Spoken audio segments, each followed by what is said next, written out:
Esselamu Aleyküm ve Rahmetullahi ve Berekatuh. 11. bab. Babun la yuzbehu lillahi bimekanin yuzbehu fihi li gayrillahi. La yuzbehu lillahi. Allah için kurban kesilmez. Nerede? Bir mekandaki yuzbehu fihi li gayrillahi. Allah'tan başkasına kurban kesilen bir yerde Allah için kurban kesilmez. Ve kavlullahi Teala ve Allah Teala'nın sözü. La tekum fihi ebede. Onun içinde asla olma, yani asla namaz kılma. El-Âye. An Thabit İbni Dahhak.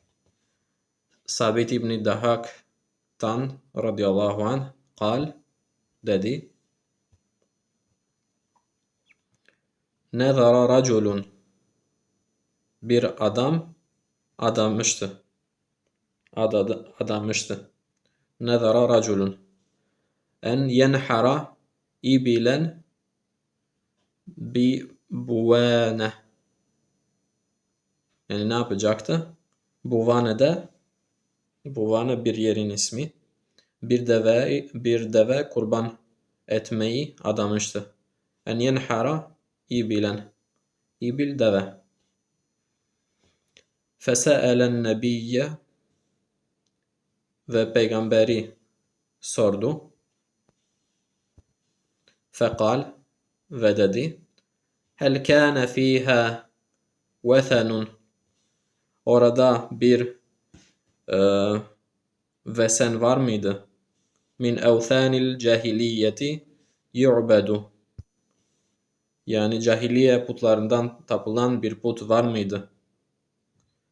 Kalu, la, dediler ki hayır. Kal, Peygamber sallallahu aleyhi ve sellem ardından böyle dedi.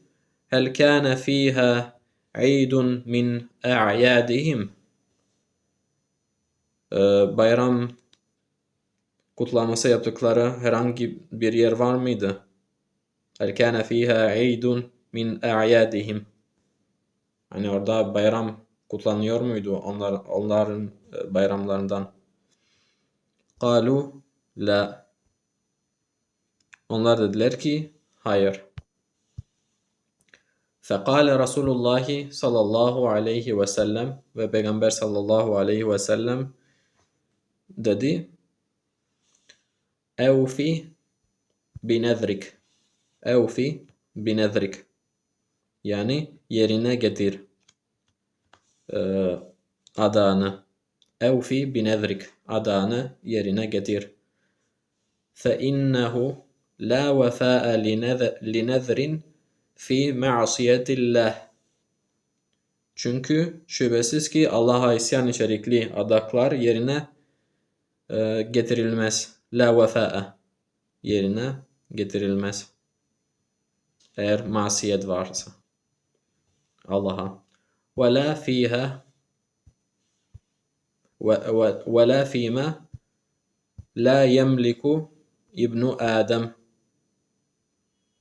Ve la fîmâ la yemliku ibnu Adem. Ve Ademoğlunun gücü dahilinde olmayan adaklar için hakkında. Yani nezir yoktur. Yani Ademoğlunun gücü dahilinde olmayan adakların yerine getirilmesi gerekmez. Ravahu Ebu Davud. Ebu Davud rivayet etti. Ve isnaduhu ala şartihime.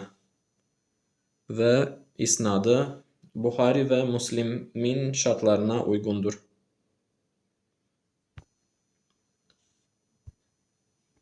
Esselamu Aleyküm ve Rahmetullahi ve Berekatuhu.